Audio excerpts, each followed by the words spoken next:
Hey friends, if you encounter the issue where Google Chrome opens up automatically whenever the PC starts and it is very irritating, I know that.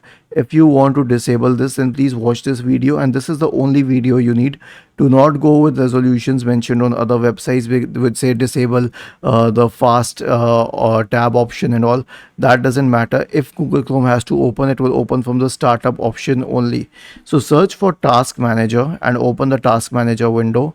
Now go to the startup apps tab, okay, on the list on the left hand side. In the right pane, if you find anything related to Google Chrome, like you find for Microsoft Edge, disable it. Now I don't find anything for Google Chrome here because I never said that. But if you find Chrome in this list ever, simply disable it.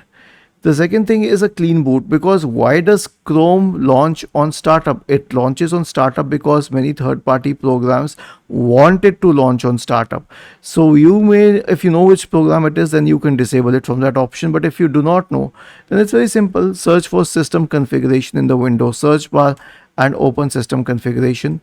Go to the services tab. Check the box associated with hide all Microsoft services. If any of the service is checked, click on disable all, click on apply, OK, and then restart your system. And lastly, disk cleanup. Why? Because there are a lot of redundant files saved as temporary files on the system and they cause a problem. So search for disk cleanup in the Windows search bar, click on disk cleanup and then click on OK. Check all of these boxes here and then click on OK and then click on delete files. Was this helpful? If yes, then please subscribe to the channel, and if not, then let us know in the comment section of the video on how we could help you further. Thank you for watching this video and have a nice day.